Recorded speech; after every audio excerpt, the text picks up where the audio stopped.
शांति। आज हम कल के क्लास को कंटिन्यू करेंगे।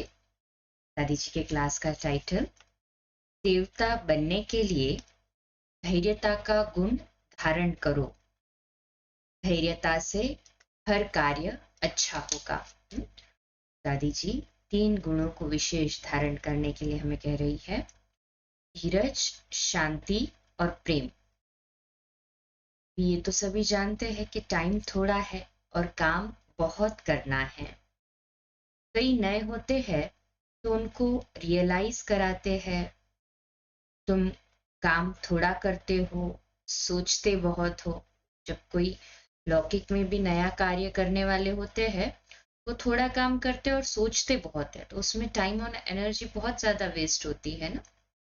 दादी जी भी कहते हैं तो सोचने में जो टाइम वेस्ट होता है तो वो जो है वो हमारे फ्रूटफुल टाइम को माइनस कर देता है। कोई बात हो गई, अच्छी हो गई, उसके बारे में सोचना, ऐसे नहीं होना चाहिए था, ऐसे होता तो अच्छा था, इस तरह से अपनी बुद्धि को एंगेज नहीं करना है, बिजी नहीं करना है। कभी भी यह ख्याल नहीं आए कि मुझे यह अच्छा लगता है, यह अच्छा नहीं लगता है। इस प्रकार के संकल्प, गोल, एक्शन भी हमको रूहानियत के रुहाब में रहने नहीं देते। इसलिए बाबा ने यह ध्यान खिंचवाया है, जो हुआ अच्छा, जो हो रहा है वह भी अच्छा। साक्षी रहकर देखने का अभ्यास करना है।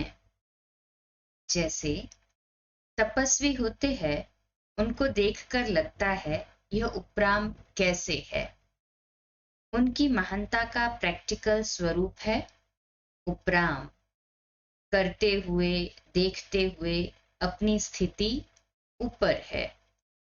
हर्षित चेहरे से, दुआओं भरी निगाहों से सबको अच्छी भासना दे रहे हैं। परंतु वह तब होगा जब संकल्प शक्तिशाली चलते होंगे। दिल शिकस्त होने वाले संकल्प नहीं चलाने हैं। संकल्पों की चेकिंग से ही बुद्धि सतो प्रधान बनेगी। सच्चे दिल से बाबा ने जो दिया है वह दान करेंगे तो शक्ति बढ़ेगी। वहां स्थूल में तो देने से चलो कम होगा, पर बाबा के पास जो भी चीज हम देते हैं, चाहे तन सेवा में लगाते हैं तो एवर हेल्दी होता है, मन सेवा में लगाते हैं तो प्रत्यक्ष में तुरंत खुशी की महसूसता होती है, और धन सेवा में लगाते हैं तो वो और अधिक बढ़ता है। अभी भी हमें प्रैक्टिकल अनुभव होता है कि जो धन बाबा की सेवा में लगाते हैं उससे कई गुना ज्यादा बाबा कोई और तरीके से वो धन की परिपूर्णता करता है, और साथ ही 21 जन्मों के लिए भी बाबा देने के लिए बंध जाता है। वो भी थोड़ा नहीं परंतु मल्टी मिलियन टाइम्स मल्टीप्लाई होकर मिलता है। तो यहाँ जितना हम दान करते हैं उतनी शक्ति बढ़ती है। यदि आपस में कोई लेन देन करते हैं तो क्या हिसाब किताब बनता है? जो अंदर से अपने को कर्मातीत स्थिति में लाने के लिए पुराने हिसाब किताब को चुकतू करने की लगन है, वह बड़ा ध्यान रखते हैं। पहले वाला चुकतू करना है, फ्री हो जाना है। पहले तो जो पास्ट कार्मिक अकाउंट्स है वही योग से सेटल करने हैं ना, तो पहले का कार्मिक अकाउंट चुकतू करके फ्री हो जाए। अब कहीं झूठे नहीं, यह ध्यान रखना है। प्लस में आगे का और हिसाब किताब न बने, ये भी हमारा विशेष अटेंशन हो। पुराना ज्ञान योग की शक्ति से चुकतू करना है। पुरानी दुनिया संबंध की तरफ ध्यान नहीं जाए। यहाँ श्रेष्ठ कर्म, योग, बाबा से संबंध हो तो चुकतू होगा। जितना बाबा से हमारा संबंध घनिष्ठ होता जाएगा, गहरा होता जाएगा, उतना पुराना ऑटोमेटिकली छूटता जाएगा। कर्म श्रीमत अनुसार मर्यादा के अनुसार हो, तभी सर्वशक्तिमान की शक्ति पुराने हिसाब किताब को चुकता करेगी। श्रेष्ठ कर्म के लिए हिम्मत के साथ बाबा की मदद मिलेगी। यज्ञ से मेरी पालना हो रही है। मैं यज्ञ से किसी को छिपा कर दे नहीं सकती। Double underline. बाबा हमारी पालना यज्ञ से कर रहे हैं, तो छिपा कर देना ये तो पॉसिबल होना ही नहीं चाहिए, क्योंकि जो है खुला है। यदि किसी को छिपा कर देंगे तो बुद्धि का लिंक टूट जाएगा। बाबा से लिंक टूटेगा और उस आत्मा के साथ लिंक लगेगा तो खुद का ही नुकसान हुआ ना। फिर बहुत बोझा चढ़ जाएगा। इसलिए खबरदार, होशियार रहना है। यज्ञ सेवा माना ऑनेस्टी, ईमानदारी। यज्ञ में दान दो, अनेकों को खाने को मिले। 5 रुपये यज्ञ में डाले तो सफल हुए, वैसे 5 रुपये किसी को दो तो निष्फल है। बाबा के भंडारे में गया तो सफल हुआ। जिसे देना है वह भंडारी में डाले। यदि किसी को पर्सनल दिया तो हिसाब जुटेगा। यह भी ख्याल न आए कि मैंने जो दिया वह कैसे यूज हुआ। जब बाबा के यज्ञ में दे दिया तो ये संकल्प चलना कि मैंने जो बाबा के यज्ञ में दिया वो कैसे यूज हुआ, वो भी तो व्यर्थ की ओर जा रहा है ना। सच्ची दिल से सब कुछ ईश्वर अर्थ करना है। जब यज्ञ में दिया वो बाबा उसका जिम्मेवार हो जाता है। और अनुभव तो यही कहता है, जब बाबा को हम देते हैं तो प्रत्यक्ष में उस समय खुशी होती है और हमारा तो हो गया और बाबा उसको सफल करवा ही लेता है।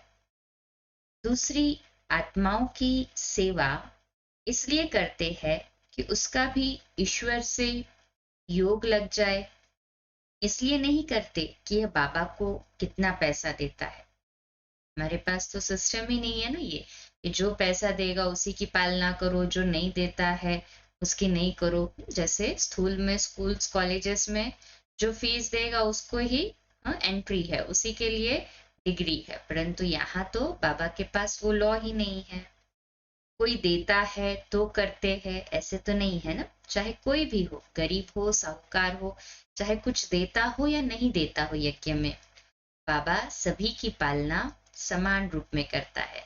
सभी को सेम मुरली जाती है, सभी को पुरुषार्थ के लिए सेम पॉइंट्स मिलती है।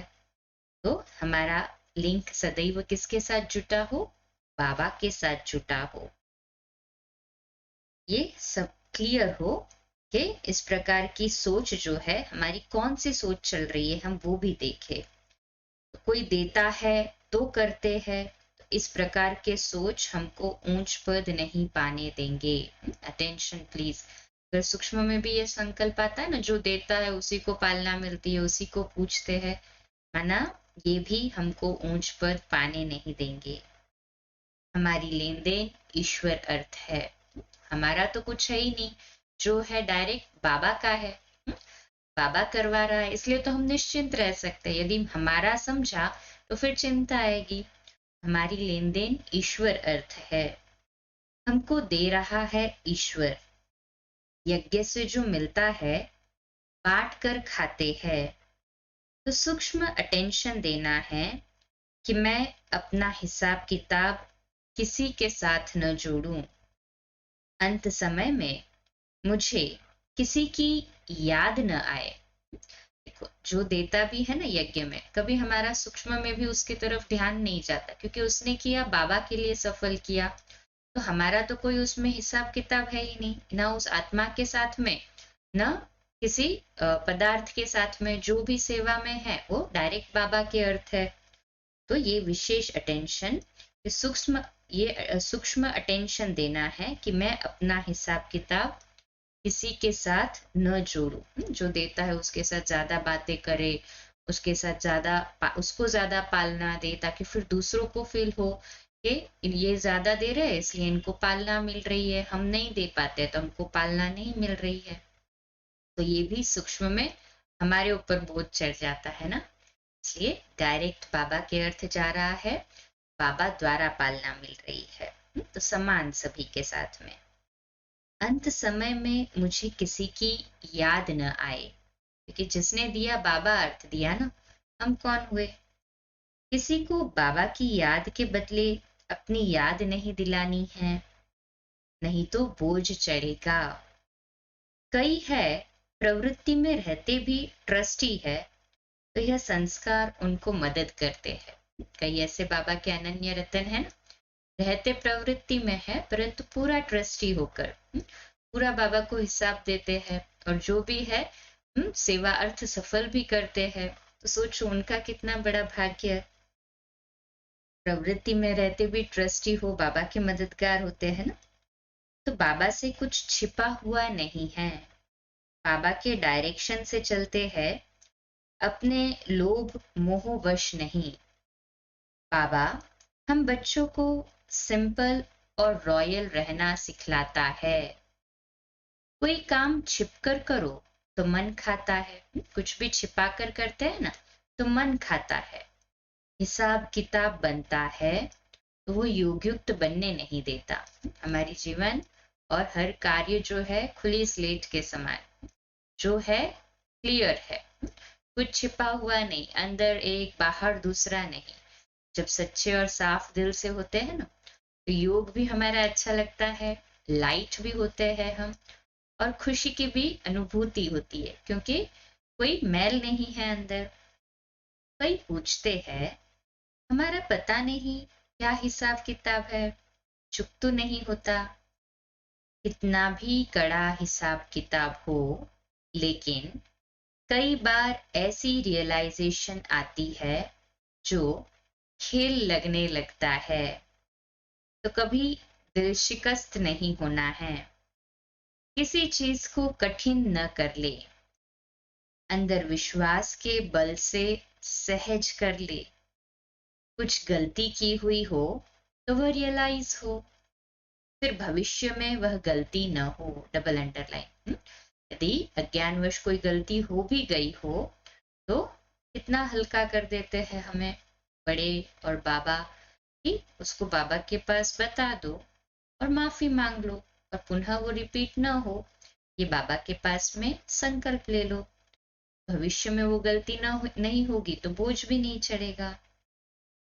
हमारा स्वभाव संस्कार किसी को भी टच न करे, किसी को टच भी न करे हमारा स्वभाव संस्कार, जो सामने वाला डिस्टर्ब हो। ऐसे हम हिसाब किताब से फ्री होकर बाबा के घर जा रहे हैं, औरों को भी चलने का संदेश दे रहे हैं। तो दे रहे हैं ना यही संदेश सभी को कि घर चलना है। अब कहें हाँ जी। ओम शांति। 2 मिनट के लिए शक्तिशाली योग करेंगे, पावरफुल वाइब्रेशंस फैलाएंगे बाबा के घर के लिए।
ओम शांति।